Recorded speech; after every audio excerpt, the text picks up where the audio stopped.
Hey there, my name is Anthony, and today we're going to be going over how my 1 pound bot Specture did at the MRCA 2023 Finals. The MRCA Finals is an invite-only qualification event, and Specture happened to qualify for that event, so let's see how it did. So recently before this event, I had given Spectre a full redesign.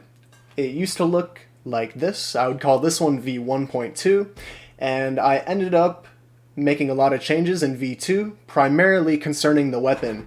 The weapon is now a lot lighter, around I think 0.15 of a pound, but it spins way faster with a theoretical top speed of around 350 miles per hour, where the old version was right around 250. Probably in reality it was around 200.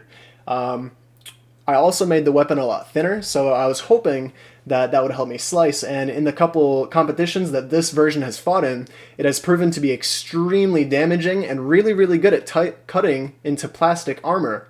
However, revisions come with issues sometimes, things that you don't really think about, and the biggest issue that I was having concerned the weapon assembly. Now, I was using TPU for my weapon assembly, the hub and the pulley, but I think that this just had way too much flex in it, and it was allowing the weapon to kind of, bend out of its plane and snipe the belt and snipe the frame plates. So, to try and fix this, I put a little bit more distance between the belt and the actual blade, and on top of that, I also switched materials from just any plain TPU. I believe this was SandSmart TPU, to now I'm using carbon infill nylon.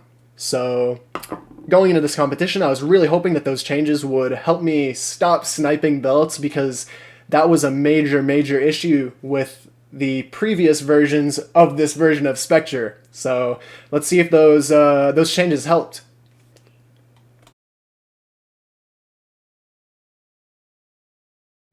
Now, before this competition even started, my first match of the day was in kind of a really weird spot. Like, it was a bit of a toss-up.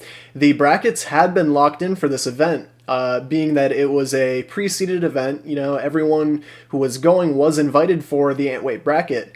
However, my opponent was having issues with getting a ride to the event, and unfortunately at last minute they had to drop. So about a day beforehand, I figured out that my first opponent of the day would be Mudskipper.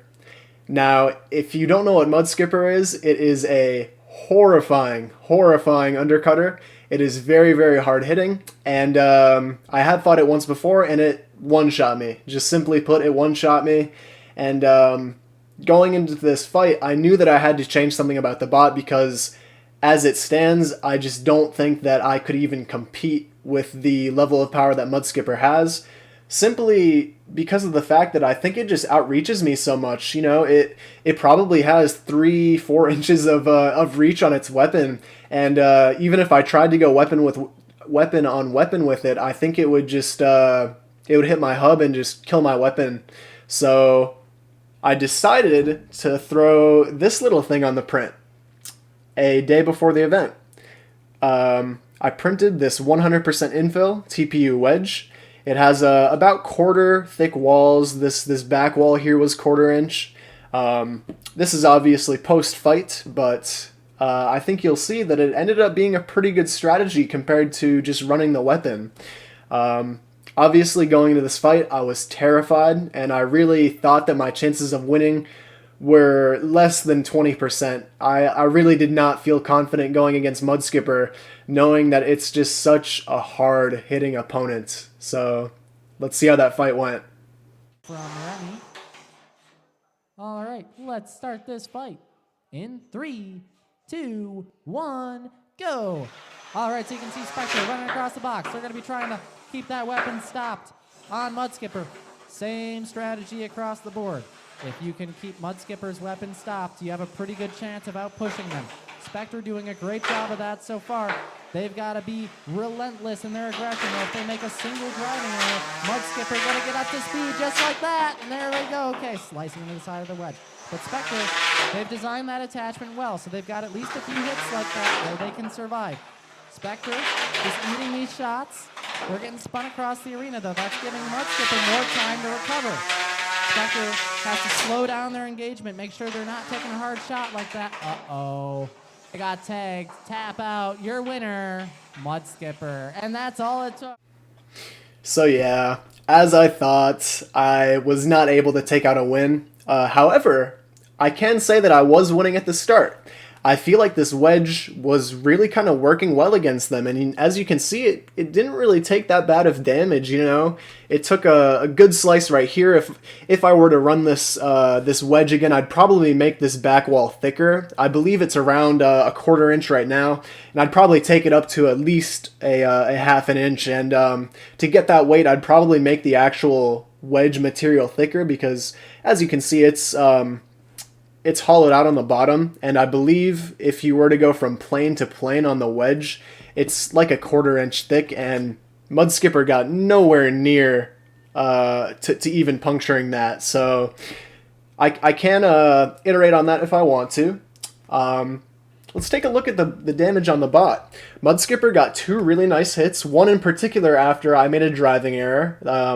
I think that driving error was kind of what cost me the fight. I knew that if I wanted to win that fight, I would have to drive perfectly, and I just sadly couldn't do so. But taking off the TPU wraparound, there's some very good slices on the sides. I believe this side is pretty much untouched, but this one right here was actually the hit that killed me, and there's only a little bit of material removed there. But if you go and look at my frame, you can see right here, there is a very good chunk of carbon fiber missing, and when it hit me right there, it actually knocked off my switch, pressed it against my receiver, and my bot didn't lose power, but my receiver just lost connection somehow. So I really didn't know why it died. I even took it over to the test box, turned it off, turned it back on, and it just worked fine. So it was really an unfortunate loss for me. I think if that fight could have kept going, I had a good chance of taking them. I got 1 or 2 pins in that fight, and it was looking pretty good for me. But, you know, an unfortunate loss. 1 or 2 hits against Mudskipper will do it. So, sadly, I was on to the loser's bracket. So, let's see how my next fight went.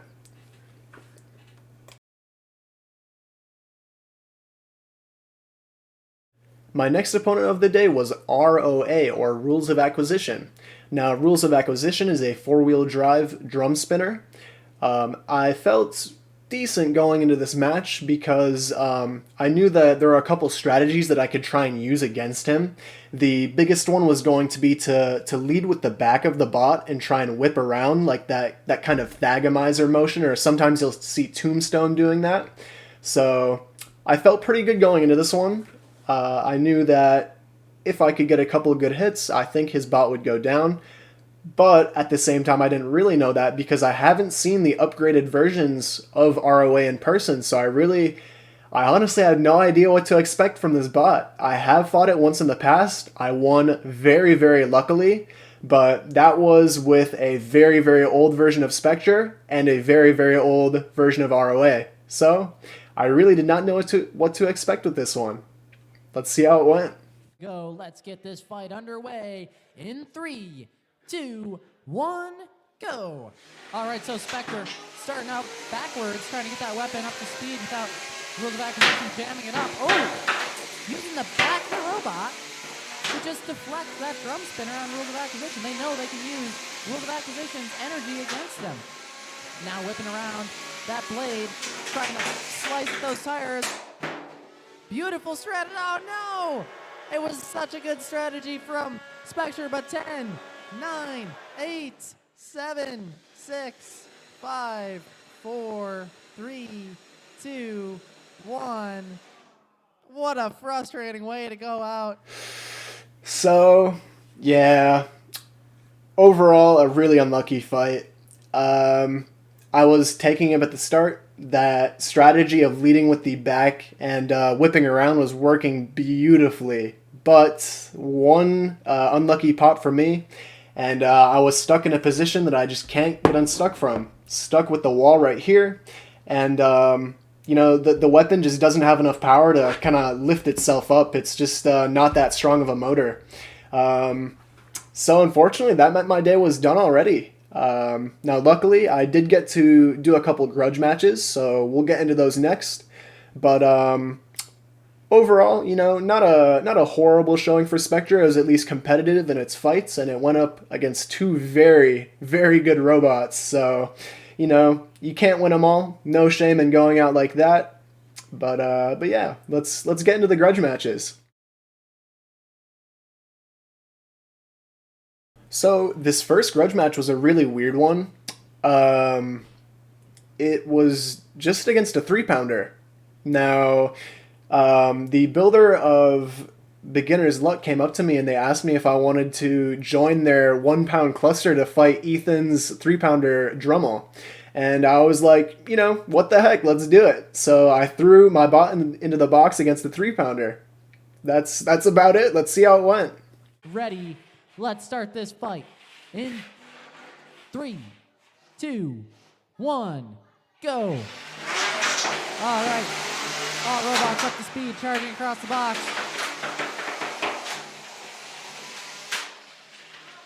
All right, so Spectre embedded in the side of Drummel. Do they even care to shake them loose? I don't know. Well, Ethan, if you want an unstick, you can get it. I don't think he cares.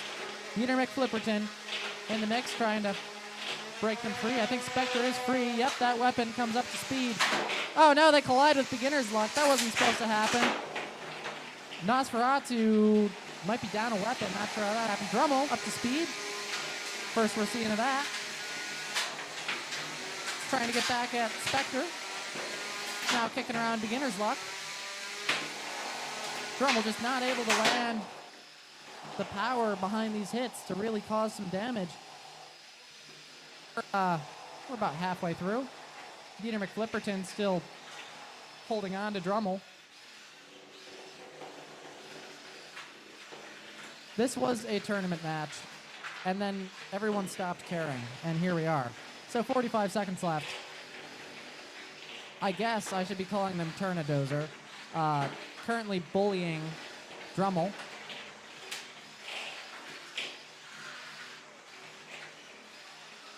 "30 seconds left. I think Drummel might be down drive. Spectre's out. Yeah, they're down drive. 10, 9, 8, 7. Well, can they get them in the pit? That's really the question. And I want to give them an opportunity to do that. Peter McFlipperton trying to put him away. There it is! Standing ovation for the real MVP, Peter McFlipperton. Well,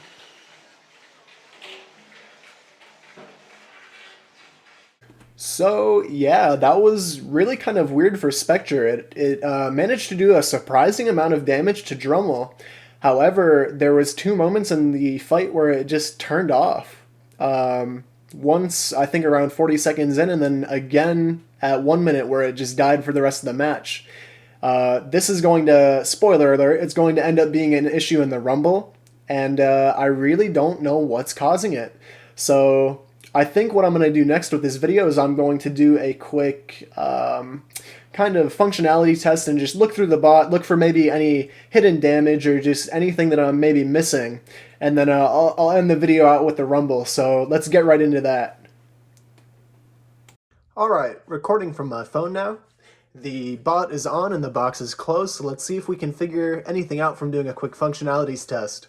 Before I move the bot, don't say anything about how messy my box is. It's like that on purpose. I try to simulate the worst possible driving conditions in my box, just so it ends up testing my bots a little bit more. Anyways, yeah, let's see if it works. So, drive seems to be fine. I'll flip the controls really quick. Yeah, it seems to drive fine. Spin up. Yeah, spin up seems alright. The weapon motor is really loose. I should probably tighten that down, but we're just gonna... I'm gonna have to tighten that down.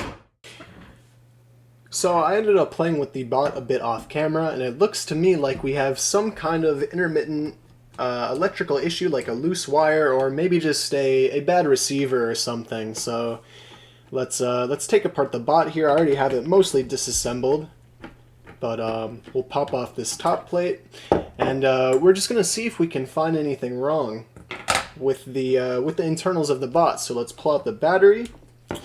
Now, looking at the inside of the bot, it's overall pretty tight. You know, we have the weapon controller right here. The receiver sits in right here. In fact, we're going to pull this out and set this aside for a moment. Take a look at that in a second. Down here, I have the drive controller and the BEC right here. So I'm just going to go through and just check all of these wires to make sure none of these are loose. All of these seem fine, except for maybe this this negative wire. This might be no good. Let me see if I can pull that off. Yeah, I think that's going to be our issue right there. It doesn't seem to be staying on too well. Yeah. Alright, we had a cold solder joint. Okay. So that was the issue. That's why we're having intermittent issues. It looks like the positive one wants to come off as well. But yeah, it just totally came off. I don't think it brought the pad off or anything with it. It just looks like a bad joint. Unfortunate. Yeah, I guess, you know, one bad solder joint, and that'll just kill your robot. But overall, all the other internals look fine. Like, the gearboxes feel fine. This motor, I think, is alright. I guess let's take a look at everything else while we're at it. This belt looks fine. Bearings, they all look fine. Everything with the weapon assembly looks good. Ooh, that's very interesting. One of the heads of my of my screws got completely sheared off somehow. If you can see, it's this one right here, next to my finger. It got completely sheared off. That's interesting. I did not notice that up until now. Looks like this hub picked up a crack. I might disassemble this further to take a deeper look at that, but overall, I think we found the culprit. It just looks like bad soldering on this BEC.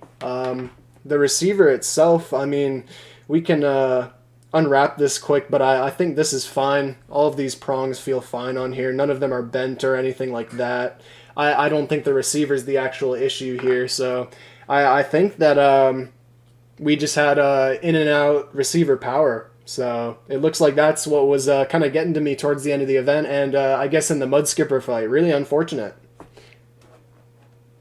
Alright, so I pulled that weapon assembly apart, and I just wanted to point out that I don't even know who did this, but somebody just sheared this this M3 bolt clean off, and they also directly hit this side of the hub, which left a bit of a crack. It's not that major, but it definitely does look like it would have caused problems if I kept fighting with this hub. It probably would have expanded and just led to the entire hub exploding. So I'm thinking that perhaps carbon fiber nylon is not the correct material for this hub. I may end up just going with maybe like some typical bridge nylon or something like that. I don't know. That's honestly even if I decide to keep running this bot, which I'll get into that next. Alright, so looking back at this event, it was overall kind of a rough one for what I've come to expect out of 1 pound Specture. But overall, you know, you can't do well in every single event, and unfortunately I went into this one with a couple underlying issues that showed themselves literally in my first fight, so very unfortunate. Looking forward with this bot, I really don't know if I'm going to run it, honestly, ever again.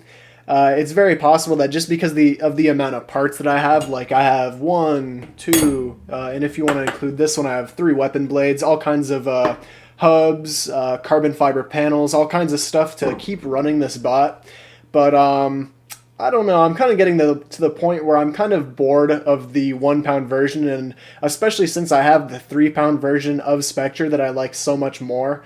I'm really kind of unsure where this bot stands as far as going forward. I'm sure I'll end up running it once or twice more, maybe only at like MRCA official events. Maybe it'll be like my try-hard 1 pounder. But I am, I think, going to start slowing down with this one and just focus on different designs. So, yeah. I do want to end this video with a cool rumble. Everybody loves a rumble, so I'm going to give a quick outro quick, and then I'll let you guys get into the rumble. So, overall, all right day for Spectre. Some good hits. Learned a lot about the bot, but would have loved to see it, perform a little bit better. It being the MRCA finals and all. But you can't win every single one, and my Beatles did amazing. So there's that to be very, very happy about. But yeah, overall, thanks a lot for watching, guys, and I hope you enjoy the Rumble. It was a pretty good one. Spectre didn't do much in the Rumble just because of the Gremlins, but yeah, everybody else is getting some pretty good hits, so I hope you guys enjoy. All right, drivers ready? All right, 3 minutes on the clock, starting in 3, 2, 1. Let the rumble begin. Weapons up to speed.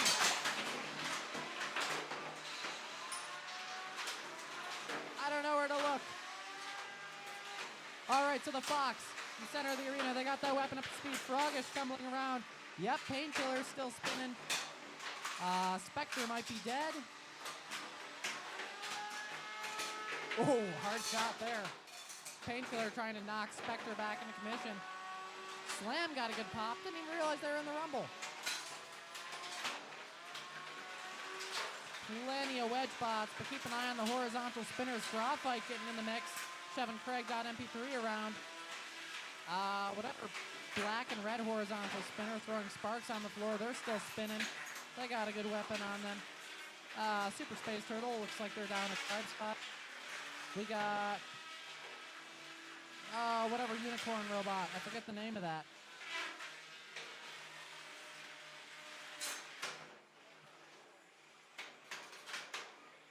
Yeah, this is chaos. Permafrost doing a good job holding up in this match, pushing a lot of people around.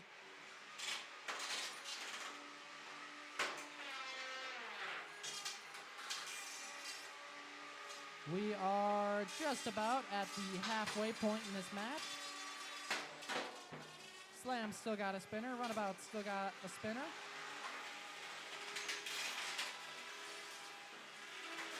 I think the Fox's weapon is down. Spectre's weapon is down. Graphite's still in the mix. Ooh. Necessary Evil's down a wheel. We got a scrap going around towards the pit. Some of the hockey robots getting in on the action. Yeah, that egg shape is close enough to a hockey puck. Minute left.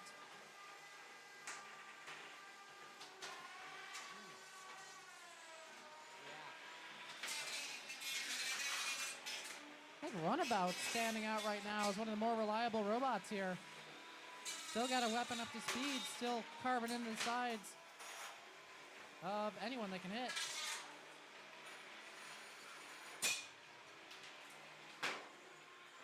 $30 seconds left.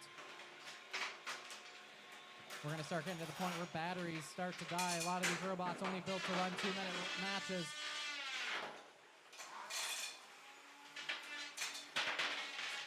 Slam's weapon still holding up throughout all of this. Same with Runabout. 10, 9, 8, 7, 6, 5, 4, 3, 2, 1. That's it. Is a rumble. Well done to all our competitors. Nobody ended up in the pit. No way. All right.